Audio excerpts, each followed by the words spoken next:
ছোট্ট প্রসঙ্গ বলছি। রাজা কুষ্ঠ হয়েছিল, কুষ্ঠ একদম রাজার গা গলে পচে পড়ছে। রাজা মনে মনে ভাবলেন যে এই নিয়ে তার রাজসিংহাসনে বসা যায় না, আর রাজ্যও চালানো যায় না। রাজা কি করলেন, রাজ্য ছেড়ে রাজসিংহাসন ছেড়ে গভীর জঙ্গলে এসে একটা কুঠির বানিয়ে, ঝুপড়ি বানিয়ে রাজা ওখানে বসে রইলেন। রাস্তাতে একটি সাধু যাচ্ছিলেন। সাধু দেখে খুব দয়া হলো। মহারাজ, আপনি এইরকম অবস্থায় এই জঙ্গলে কুঠির বানিয়ে বসে আছেন, গা হাত পা পচে পড়ছে। রাজামশাই বললেন, বাবা, আমার তো কুষ্ঠ ব্যাধি হয়েছে, এই গা দিয়ে পচে রক্ত বেরোচ্ছে, আমি আর রাজ্যে থাকতে পারলাম না, রাজ সিংহাসন ছেড়ে আমি এই গভীর জঙ্গলে কুটির করে বাকি জীবনটা এখানেই থাকবো। সাধু বললেন, মহারাজ, তোমার এই কুষ্ঠ আমি কমিয়ে দেব, বেশি দিন লাগবে না, 6 মাস সময়। বাবা, তুমি পারবেন না, কিন্তু আমি যেটা বলবো সেটা করতে হবে। বলুন কি করতে হবে? আমি শুনেছি তোমার এক সুন্দরী মেয়ে আছে। হ্যাঁ বাবা, মেয়ে আছে। মেয়েটাকে বিয়ে দিয়েছিলে, স্বামী মারা গেছে, মেয়েটা বিধবা, তোমার বাড়ি এসে আছে। না বাবা, আমার মেয়েটা বিধবা, সুন্দরী দেখতে, আমার বাড়িতেই চলে এসছে। এক কাজ করো, তোমার মেয়ে তো, তুমি পিতা, তোমার সেবা করবে, তুমি ডাকলে এসে তোমার সেবা করবে না মেয়ে? হ্যাঁ বাবা, করবে। তুমি এক কাজ করো, তোমার মেয়েকে তোমার কাছে নিয়ে এসো, তোমার মেয়ে তোমার সেবা করবে। রাজা কি করলেন, মেয়েকে খবর দিয়ে আনলেন। ওই গভীর জঙ্গলের কুঠিরের মধ্যে রাজা আর তার অল্প বয়সের সুন্দরী যুবতী একটি মেয়ে, যিনি বিধবা, তিনি বাবার সেবা চলছে। 2 দিন 5 দিন 10 দিন হতেই লোকের মুখে মুখে কানে কানে শুরু হয়ে গেল, দেখেছ রাজা চরিত্র ভালো না, এই অসুস্থ অবস্থা তো নিজের মেয়েটাকে নিয়ে জঙ্গলের মধ্যে সবাই বলতে বলতে বলতে বলতে 6 মাস থেকে 9 মাস হলো। আস্তে আস্তে রাজার দেহ সুস্থ হতে লাগলো। 9 মাস পর রাজা একদম সুস্থ, সুন্দর দেহ হয়ে গেল। সাধু এসছে, মহারাজ, তোমার কুষ্ঠ কোথায়? বাবা, কুষ্ঠ চলে গেছে, সুস্থ হয়ে গেছে আমি। আচ্ছা বাবা, আপনি তো আমাকে জল পড়া, তেল পড়া, জড়িবুটি কিছু দিলেন না, তাহলে আমি সুস্থ হয়ে গেলাম কি করে? বাবা বলল, তুমি তোমার অল্প বয়সের মেয়েটাকে এনে তোমার কাছে রেখেছো, আর সকলে তোমার নিন্দা করেছে। নিন্দা করাতে কি হয়েছে, তোমার পাপগুলো তারা নিয়ে নিয়েছে, আর তাদের পুণ্য স্বীকৃতি তোমার কাছে এসছে। তোমার পাপগুলো নিয়ে নিয়েছে বলে তোমার রোগটাও তাদের কাছে। তাই বৃন্দাবন দাস ঠাকুর বলে, নিন্দায় নাহি লাভ, কেবল পাপ লাভ। তুমি যার নিন্দা করছো তার পাপ, দুষ্কর্ম, কুকর্ম সব তোমার কাছে চলে আসবে, আর তোমার যা কিছু ভালো আছে সব তার কাছে চলে যাবে। তাই ব্যাসাবতার বৃন্দাবন দাস ঠাকুর চৈতন্য ভাগবত গ্রন্থ বললে, অনিন্দু হইয়া যিনি কৃষ্ণ কৃষ্ণ বলে, সত্য সত্য কৃষ্ণ তারে উদ্ধারিবে। যিনি নিন্দাকে ত্যাগ করে প্রাণ ভরে কৃষ্ণ নাম কীর্তন করেন, ভগবান অবশ্যই তাকে ভবসাগর তুলে নেয়। তাতে কৃষ্ণ ভজে করে গুরু সেবন, মায়াজাল ছুটে পায় শ্রীকৃষ্ণ চরণ। একদম গোবিন্দ পাদ সত্য যুগের যেটা ধর্ম ছিল সেটা ধ্যান। ধ্যান আমাদেরও আছে। আগেই বললাম, আমরা 5 প্রকার ধ্যান করবো। ভগবানের রূপের ধ্যান, কৃষ্ণ কত সুন্দর, তার গুণের ধ্যান, তার লীলার ধ্যান, তার সেবার ধ্যান, তার নামের ধ্যান। ভগবানের নাম জন্মানুসারে, কর্মানুসারে, লীলানুসারে, গুণানুসারে অনন্ত। তার মধ্যে শ্রেষ্ঠ হচ্ছে কলিযুগ পাবন অবতার শ্রীমান মহাপ্রভুর দেয়া মহামন্ত্র হরে কৃষ্ণ নাম। ইয়া জপ বিয়াসবে করিয়া নিবন্ধ, ইয়া জপ করো নিয়ম করে, যদি জপ করতে সবসময় না পারো, সবসময় কি জপ করা যায়? মলমূত্রাদি আছে, স্নানাদি আছে, ভোজনাদি আছে, তখন কি করবে? সর্বক্ষণ বল নিতে বিধি নাই আর, সর্বক্ষণ বল, সর্বক্ষণ বল। বলে মলমূত্র ত্যাগ করতে করতে গুরুমন্ত্র জপ করা যাবে না। স্নান করতে করতে ভেজা কাপড়ে গুরুমন্ত্র জপ হবে না, এক কাপড়ে গুরুমন্ত্র জপ হবে না, আত্মন ছাড়া গুরুমন্ত্র জপ হবে না, দাদুর সঙ্গে তিলক না করে গুরুমন্ত্র জপ হয় না, আসন শুদ্ধ, দেহ শুদ্ধ, ভূত শুদ্ধ না করে গুরুমন্ত্র জপ হয় না। এখন তো মন্ত্র সস্তা, জপ সস্তা, কিছু মনে করবেন। এখন তো টেলিফোনে মন্ত্র হয়ে যাচ্ছে। হ্যাঁ, হ্যালোতে কাজ হচ্ছে, মা বলছে। আবার একটা ঘরের মধ্যে সবাইকে ঢুকিয়ে নিয়ে মাইকে বক্স চালিয়ে মন্ত্র হচ্ছে। আরে সস্তায় পস্তায়, সস্তায় কি আর পস্তায়। ওগুলো মন্ত্র হচ্ছে না, কানে দিলাম পিস পিস, মাসে মাসে পকেটে কিছু কিছু দিস। মন্ত্র শব্দের অর্থ কি? যাহা মনন করলে জীব ত্রাণ পায়। গুরুদেব তোমাকে যেটা কানে দিচ্ছেন সেটা মনন করলে, চিন্তন করলে তুমি ত্রাণ পাবে, তার নাম মন্ত্র। দীক্ষা মানে দিব্য জ্ঞান। গুরু শব্দের অর্থ যিনি জ্ঞানের প্রদীপ জ্বালিয়ে দেন। গু মানে অন্ধকার, রু শব্দের দূরীকরণ, যিনি অজ্ঞানতার অন্ধকারকে দূর করে তোমার মধ্যে একটা জ্ঞানের প্রদীপ জ্বালিয়ে দিচ্ছেন। হি আয় আগে আনো তিমির বড় জ্ঞান, সুচন্দ্র কিরণে গুরু নাশ। চক্ষুদান দিলা যে, জন্মে জন্মে প্রভু সে, দিব্য জ্ঞান হৃদে প্রকাশ। আর শিষ্য শব্দের অর্থ, গুরু শব্দের অর্থ তো দিব্য জ্ঞান দান করা। মন্ত্র মানে যিনি যাহা মনন করলে জীব ত্রাণ পায়। দীক্ষা মানে দিব্য জ্ঞান। আর শিষ্য মানে যিনি শাসনকে স্বীকার করেন তিনি শিষ্য। আর যিনি গুরুদেবের শাসন স্বীকার করবেন না তিনি শস্য। গুরুদেব শাসন করবে বলে অনেকে দেখুন গুরুদেবের কাছে না, পালিয়ে পালিয়ে যায়। গুরুদেবের কাছে গেলে গুরুদেব বকবে, অনেকদিন দেখা করিস না, অনেকদিন ধামে আসিস না, অনেকদিন আসিস না, গুরুদেব বকবে, পালিয়ে পালিয়ে যায়। গুরুদেবের শাসনকে যিনি স্বীকার করবেন তিনি শিষ্য। মন্ত্র জপের জন্য অনেক বিধান। গুরু মন্ত্র জপের জন্য এক কাপড়ে কাছা ছাড়া জপ হবে। যারা গৃহস্থ তাদের কাছা দিয়ে, গায়ে উত্তরীয় দিয়ে জপ করতে হবে। কিন্তু হরিনাম করবার জন্য কোন বিধি বিধান নাই। মহাপ্রভু বললেন, খাইতে শুইতে যথা তথা নাম লয়, দেশকাল নিয়ম নাই সর্বসিদ্ধি হয়। শিক্ষাষ্টকের দ্বিতীয় শ্লোক। হরিনাম তুমি খেতে খেতে করতে পারবে, বিস্তার শুয়ে শুয়ে করতে পারবে, এমনকি মলমূত্র ত্যাগ করতে করতে হরিনাম করা যাবে। কেন? প্রাণটা যদি পায়খানায় গিয়ে চলে যায়, যেতেই পারে, বলা যাবে কোথায় যাবে?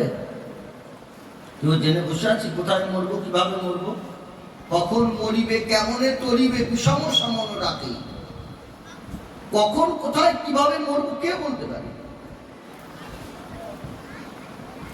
কমল দল জল জীবন টল মল, ভজিনু হরিপদ নীতিরে, শ্রবণ কীর্তন শরণ বন্দন, পাদ সেবন দাসরে। মহাজন বলছেন কমল দল জল জীবন টল, জীবন টল মল, জীবন টল মল, এই আছে এই নাই জীবন টল মল। আজ আছে কাল নাই, জীবন টলমল, জীবন টলমল, বদনে হরি বল, জীবন টলমল, বদনে হরি বল, শ্রবণ কীর্তন শরণ বন্দন, পাদ সেবন দাস্যরে, পূজন সখী জন আত্মনিবেদন, গোবিন্দ দাস অভিলাষ, কমল দল দল জীবন টলমল। পদ্ম পাতায় জল দেখেছেন? যারা দেখেন নাই কচু পাতায় জল দেখেছেন? আচ্ছা, কচু পাতার মধ্যে যখন এক ফোঁটা জল থাকে কেমন লাগে মায়েরা দেখেছেন তো? অনেকে পদ্ম পাতায় নাই দেখতে পারে। আচ্ছা, কচু পাতায় জলটা টল টল টল টল করে, হঠাৎ একটা বাতাসে, বাতাসে কি হলো, কচু পাতা থেকে জলটা পড়ে গেল, পড়ে গেল। জলটা টল টল টল টল করছিল, হঠাৎ একটা আচমকা বাতাসে পাতা থেকে জলটা, এই দেহটা একটা পদ্ম পাতা, এর মধ্যে আমি আছি। আমি, দেহটা তো আমি নই, দেহটা আমি, মাথা, হাত, পা, আমি একটা আলাদা জিনিস, দেহটা আমি নই। তা এই দেহটা একটা পদ্ম পাতা, আমিটা হচ্ছে জল, আর হাওয়াটা কি? কাল। কাল মানে মৃত্যু। কখন নিয়ে এসে তোমার ঘাড়ে একটা ধাক্কা দেবে তুমি নিজেও বুঝতে পারবে। যেই ধাক্কাটা দেবে এই দেহরূপী পদ্ম পাতা থেকে আত্মাটা কোথায় গেল, কিভাবে গেল, আত্মাটা কি আমরা কেউ কিন্তু বুঝতেই পারলাম না। গীতায় বললেন যাকে আগুনে পোড়ানো যায় না, যাকে জলে ভেজানো যায় না, ছুরি দিয়ে কাটা যায় না, ছিল আত্মা। তার মাপও বলে দিয়েছেন, একটা চুলে অগ্রভাগের এক ভাগ নেবে, সেই এক ভাগকে 100 ভাগ করবে, 100 ভাগ করার পর যে এক ভাগ থাকবে, সে এক ভাগ হচ্ছে তোমার মধ্যে আত্মার পরিমাপ। ওইটুকু আত্মার জন্য এই দেহটা নড়ে চড়ে ঘুরে ফিরে ঘুষি মেরে নাক ফাটিয়ে দেখিস, আর টুস করে বেরিয়ে গেলে তোমার 4 জন কাঁধে করে দিল, ঘুষি মারা দেবে। আমরা দেহের খবর রাখি, আমরা তার খবর রাখি। যত দামি মোবাইল কিনো না কেন, মোবাইলে যদি সিম না থাকে মোবাইল কি চলবে? এই দেহের সিম যদি না থাকে, মা এই দেহ অচল করে থাকবে। সনাতন গোস্বামীপাদ মহাপ্রভুকে কাশীধামের মণিকর্ণিকার ঘাটে জিজ্ঞাসা করলেন, প্রভু কে আমি, কে আমার, যারে তাপত্রয় ইহা নাই জানিলে জীবের বলিছে হিত হয়, সাধ্য সাধন তত্ত্ব খুঁজিতে না জানি, কৃপা করে সব তত্ত্ব কহত আপন। প্রভু আমি কি, আমি কি? দেহটা তো আমি নই, আমি হচ্ছি ভগবানের জীব। ভগবান অগ্নিপিণ্ড, আর অগ্নিপিণ্ড থেকে স্ফুলিঙ্গ গুলো রাখুন, আগুনের স্ফুলিঙ্গ ওঠে, আমরা প্রত্যেক হচ্ছে স্ফুলিঙ্গ। দেখবেন হরিবাসরে একাদশী কীর্তনে আছে, শ্রীহরি বাসরে হরির কীর্তন বিধান, নিত্য আরম্ভিলা জগতের প্রাণ। জগতের প্রাণ গৌর হরি, আর এই জগৎ জীবের মধ্যে আছে যে প্রাণ, ওটা খণ্ড প্রাণ, ওটা পূর্ণ প্রাণ। একটা বিশাল বড় অগ্নিপিণ্ড, তার থেকে স্ফুলিঙ্গ। ভগবান হচ্ছেন অগ্নিপিণ্ড, আর প্রত্যেকটা জীবের মধ্যে তিনি আছেন চিৎকন স্ফুলিঙ্গ। ভগবান হচ্ছেন সিন্ধু সমুদ্র, আর প্রত্যেকটা জীবের মধ্যে তিনি আছেন বিন্দু রূপে। এই বিন্দুটা, স্ফুলিঙ্গটা যখন বেরিয়ে যায়, তখন এই দেহটা পড়ে গেল, তখন তোমাকে 4 জনে কাঁধে করে নিয়ে যাবে। কখন যে এই দেহ থেকে প্রাণটা বেরোবে কে জানে? জানেন কেউ? বলতে পারবেন? আমরা যখন জন্মগ্রহণ করি আমাদের হাতে ওটা থাকে, এই জন্য বাচ্চাদের যখন হাতে এরকম দেখেন সব লেখা আছে, ওই হাতের মধ্যে মুখ করা চিত্তুরটা দিয়ে দিয়েছেন ভগবান, যে তুমি কতদিনে জগতে থাকবে। চৈতন্য ভাগবতে ব্যাস অবতার বৃন্দাবন দাস ঠাকুর বললেন, অতি মহাপাতকী মাতৃগর্ভে মরে। অনেকে মায়ের পেটেই মরে যায়। কেউ 5 বছর, কেউ 5 দিন, কেউ 10 বছর, কেউ 20 বছর, কেউ 100 বছর বেঁচে আছে। আমরা যখন জগতে আসি তখন আমাদের পরমায়ুটা হাতে মধ্যে, বাচ্চাগুলো যখন এরকম করে দেখায়, যখন জগৎ থেকে যাই এরকম যার সময় কিরকম হয় হাতটা, যখন জগতে আসি তখন তো আয়ুটাকে নিয়ে আসি, যখন যাই সব রেখে যায়। দেখবেন এই জগতে যখন কোনো বাচ্চা জন্মগ্রহণ করে তখন দেখবেন বাড়ির লোকেরা কি আনন্দ করে না, আর বলো না ছেলে হয়েছে,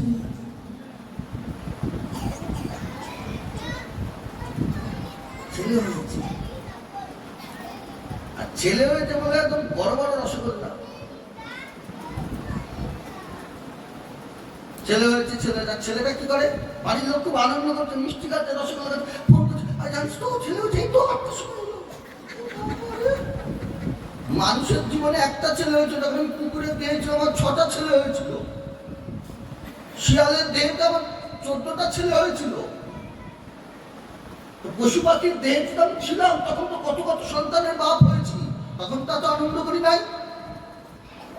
এখন একটা ছেলে হয়েছে, ওরে বাবা ছেলে হয়েছে, ঠাকুমার দরকারি ছেলে, ছেলে ছাড়া হবে না। প্রথমে মেয়ে হয়েছিল, কোনো আশা নাম দিয়েছিলাম, তারপরে মেয়ে হয়েছে, তারপরে লতা নাম দিয়েছি, তারপরে আবার 3 নম্বরে হবে। তখন আর নাম কি দিই চিন্তা করে একটা নাম দিলাম, তারপরে আবার 4 নম্বরে, তখন নাম দিই চান্না। আর বাড়িতে শাশু বলে না আমার একটা ছেলে চাই। 5 নম্বরে আবার মেয়ে হলো, তখন মেয়ের নাম দিলাম ঘেন্না। 6 নম্বরে আবার মেয়ে, তখন নাম দিলাম চাইনা। 7 নম্বরে আবার মেয়ে, তখন নাম দিলাম ক্ষমা। আর বলবো না। আর যদি একটা প্রথমেই ছেলে হয়ে যায়, আর হয়েছে চাইনা অব্দি বলা থাক, আবার সামনের বছর আসতে পরেরটা চাই না। তো ওই একটা ছেলের জন্য আমরা কত কি করি, রসগোল্লা খাচ্ছি, আর বাচ্চাটা কি করছে, কেঁদেই যাচ্ছে। কেন কাজে বলে তো, দেখবেন কারাগারে যখন কেউ থাকে না, 2-3 কারাগারে বন্দি আছে, 3 জন বন্দি আছে কারাগারে, আর ওই কারাগারের দরজা খুলে আরেকজনকে ঢুকিয়ে দেওয়া হলো। আচ্ছা, যাকে ঢোকায় তার কি হয়, আনন্দ হয়, দুঃখ হয়? সে তখন চোখ দুটো ছলছল করে, কাঁদে, ঢুকলাম। আর ওদের ভেতরে 3টে ছিল, তাদের কি হয়, আনন্দ হয়। 3 জন ছিলাম, 1 জন এসছে, খেলা ভালো জমবে, ওরা আনন্দ করে, ওরা হাসি করে, আনন্দ করে, কেন আরেকটা এসে গেছে আমার ঘরে। যে ঢুকছে সে কাঁদছে, যারা আছে তারা হাসছে। এই সংসার কারাগারে আমরা যারা আছি তারা হাসি মিষ্টি খাই, আনন্দ করি, আর যেটা আসে না সেটা কাঁদে, কোথায় ঢুকলাম, কোথায় ছিলাম, আর কোথায় এলাম। আর যখন এই জগৎ থেকে কেউ চলে যায়, যে যায় তার দেখবেন প্রসন্ন বদনটাকে সে হাসে, চললাম ভবের সুখ দুঃখ চরণে দলিয়া, যাত্রা করিলাম শ্রীহরি বলিয়া। সে তো ভবের সুখ দুঃখ সব চরণে দোলে যাত্রা করলে, সে তখন হাসে, কারাগার থেকে মুক্ত হয়ে গেলাম। আর যারা থাকে তারা কাঁদে, কেন, ও তো কারাগার থেকে ছুটি পেল, ছাড়া পেল, আমি কবে পাবো।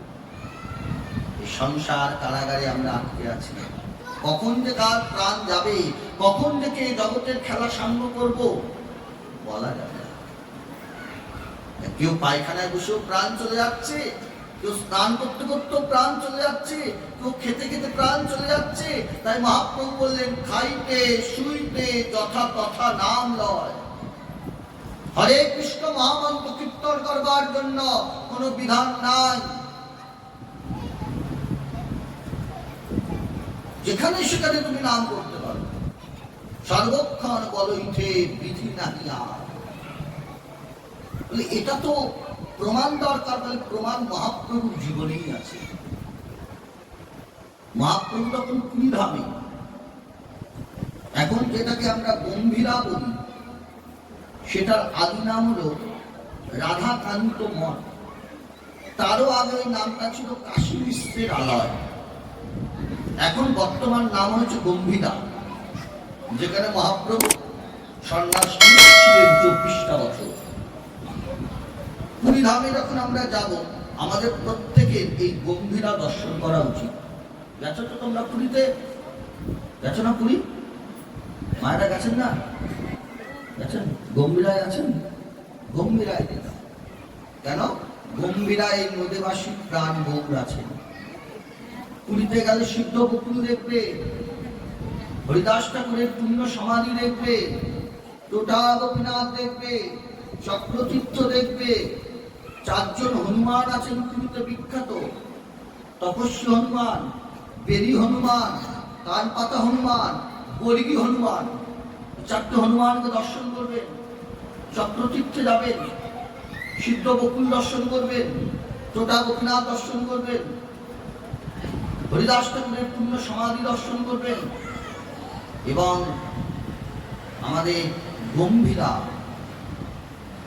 রাধাকান্ত মঠ, যেটার আগের নাম ছিল কাশী মিশ্রের আলয়, যেখানে মহাপ্রভু সন্ন্যাস নিয়ে 24টা বছর ছিলেন চৈত্রঘট্টায়, যেখানে অখণ্ড প্রদীপ আজ জ্বলছে, যেখানে গেলে মহাপ্রভুর গায়ের ক্যাথাটা দেখা যায়, প্রভুর ব্যবহারের কমণ্ডলটা দেখা যায়, প্রভুর খরম যুগল দর্শন হয়। যে গম্ভীরাতে গেল, সচিমা যে কাঁথাটা বানিয়ে দিয়েছিলেন, যে ক্যাথা মহাপ্রভু গায়ে দিতেন,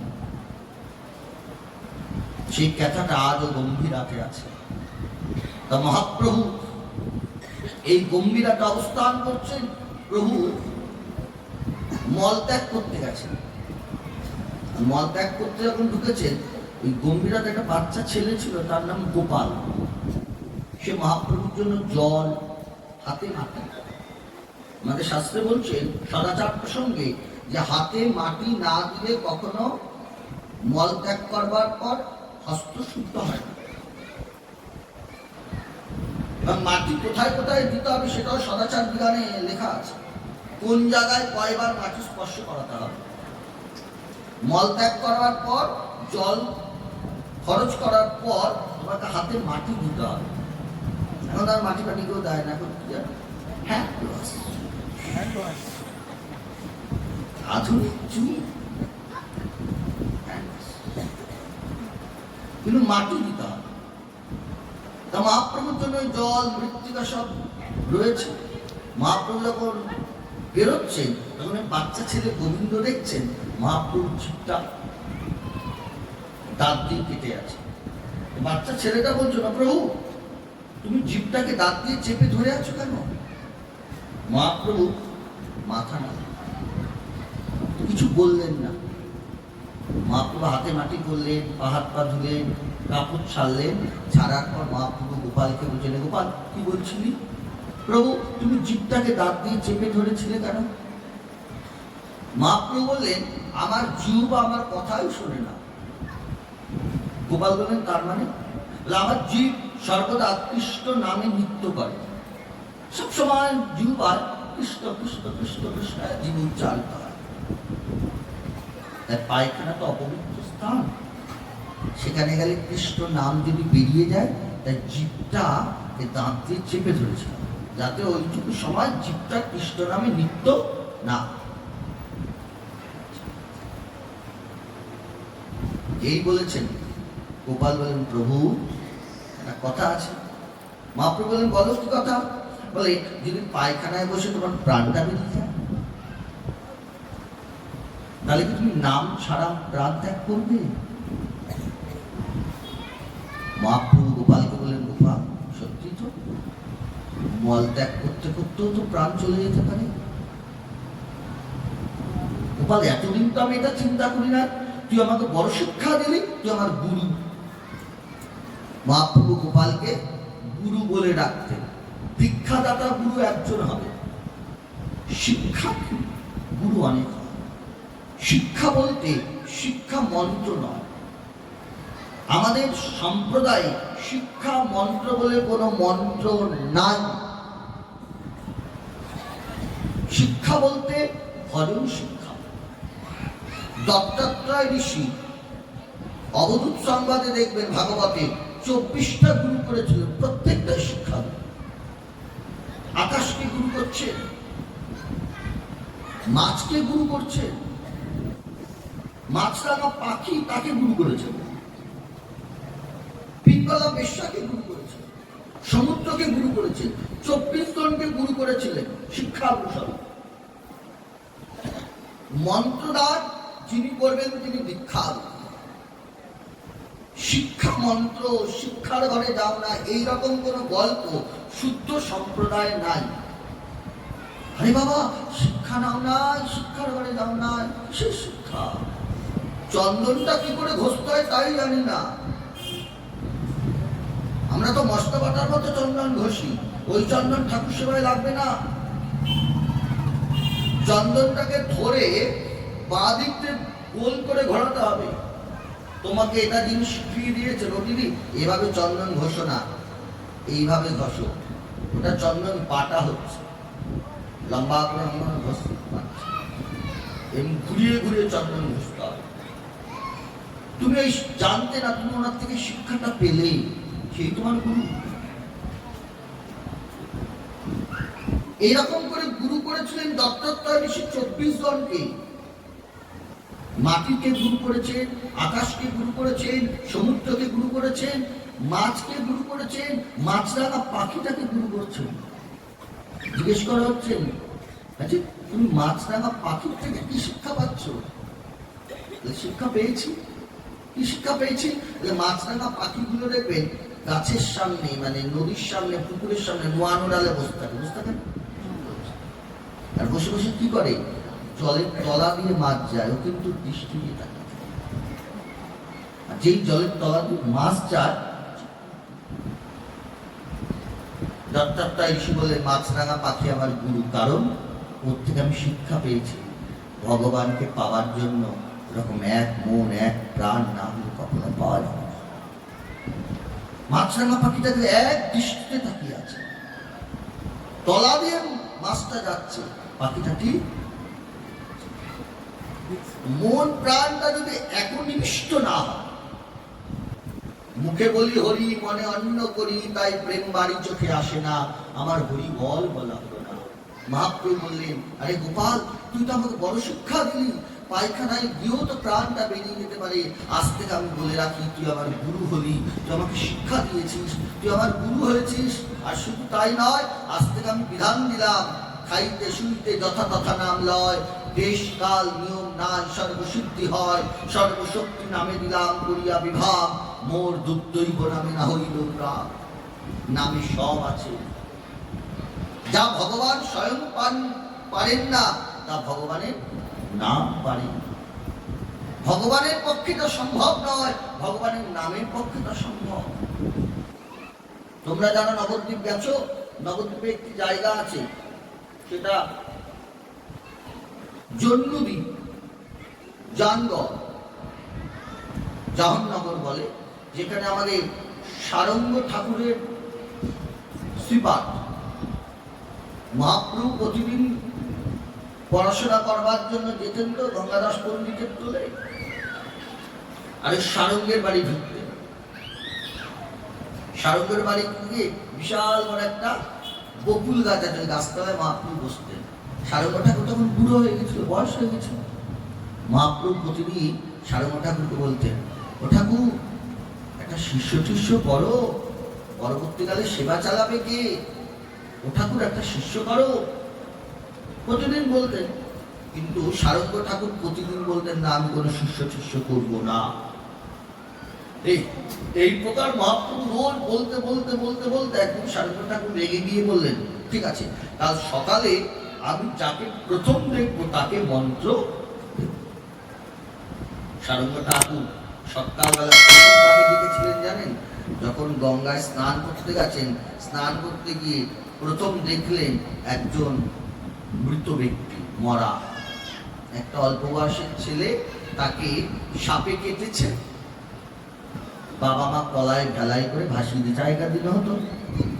সারঙ্গ ঠাকুরের পায়ে এসে লেগেছে।